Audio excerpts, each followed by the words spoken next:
In this video, we're going to work on Tadasana or mountain pose. It's a foundational pose and a great pose to start out our new sequence in developing your yoga practice.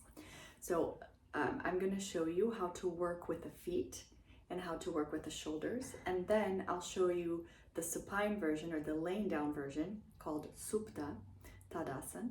And we'll work on the arms a little bit more and learn different aspects of the pose laying down.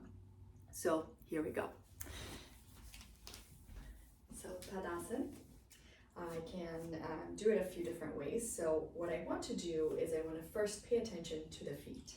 So I want to make sure I can have my toes touch and stand in Tadasana. So it seems easy enough, but we're going to start off a little bit differently. We're going to get the foot and we're going to bring it hip widths apart.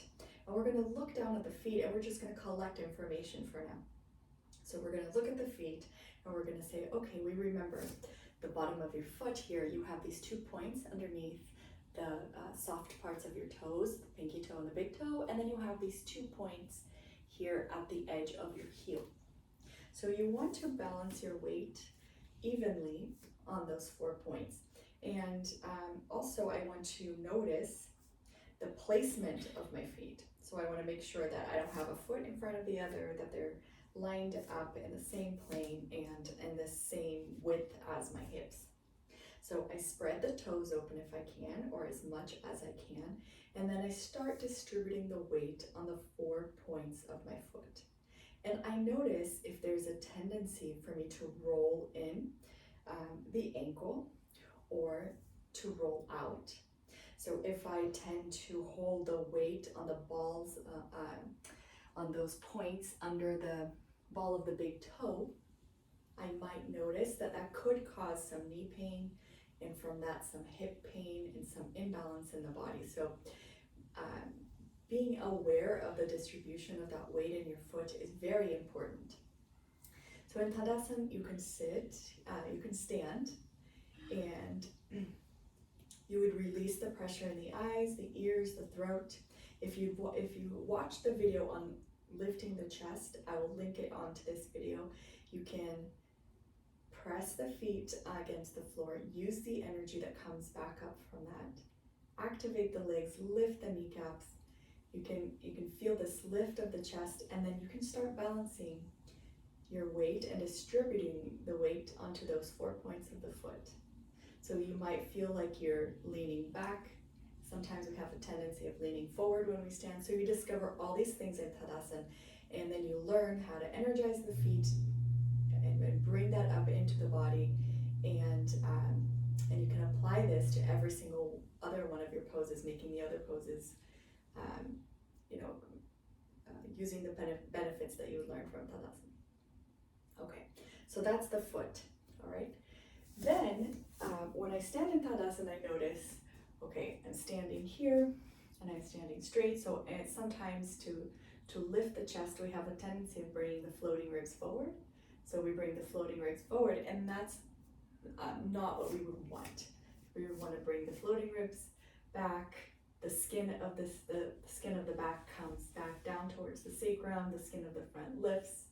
So how do I work towards achieving that pose where I can just be at ease, free breath, free flow of the breath, of the energy and all that. So we work slowly towards that in all of our other poses, which we can come back and check and see how is my Tadasana. So important here when let's just say we'll focus on the feet on this practice of Tadasana for now. So we energize the feet, we lift the arches, press the 4 points down, and we soften the eyes, the ears, and the throat. And we notice where we're holding tension. Are we holding in the neck, and the eyes, and the ears, and the stomach? So I start releasing and keeping the feet active. So that is one way to work Tadasana. The second part that I'm going to show you here is how to work with lifting the chest and the shoulders in Tadasana. So I'm going to grab a very long belt. If I don't have a long belt, I will use, you can connect 2 shorter belts. So I fold it in half and I put the belt across my chest like this, and I bring the straps forward, okay? So that's what I have back there. Okay, and then I'm going to weave this in here. So I have this, and I can remove these folds. Okay, so once I have this, I'm gonna just give it a little bit of a tug, and I'm going to put it over my head. Okay, and also I'll bring the straps back too. So I have this, and here I try to bring these closer. So what I want to prevent is this from going too low. I want to keep this little knot here high up on my back. So I might have to do this a few times to get it there. I connect my belt. Okay, so I have this little lift the chest jacket. And what I will do is I will step on this, and I can adjust the height, and it will give me feedback on if I am lifting the shoulders or if I'm dropping the shoulders. So I want to maybe tighten it a bit more, and step here. And here I can work on my posture. So I'm not, I don't want to arch my back, so I keep the floating ribs forward. I can come over to the wall here and get feedback from the wall. And just make sure I allow the skin of the back to come down, skin of the front to come up.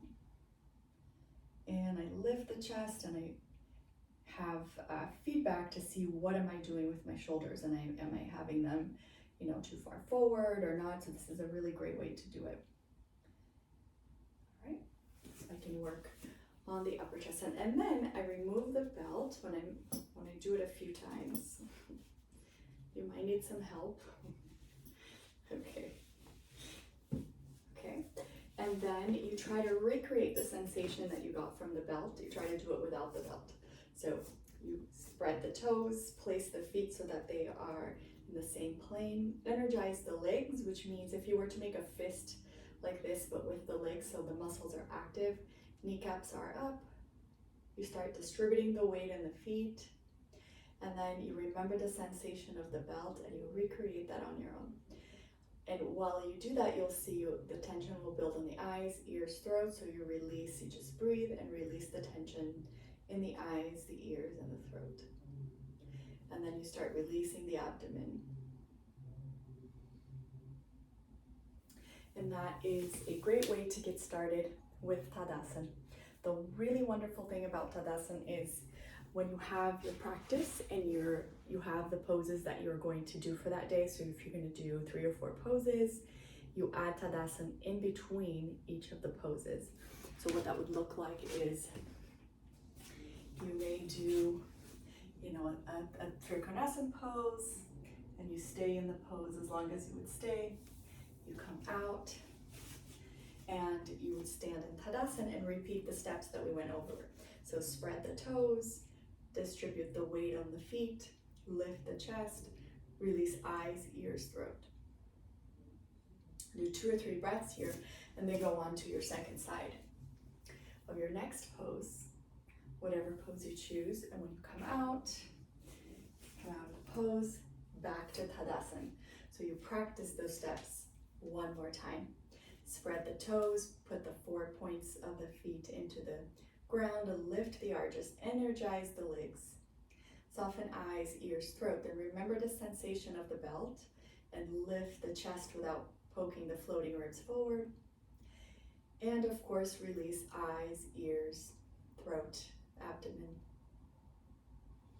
Okay, and then maybe you'd go on to your third pose, if you do a forward fold, and then you come back to Tadasana, ground yourself here, practice those steps.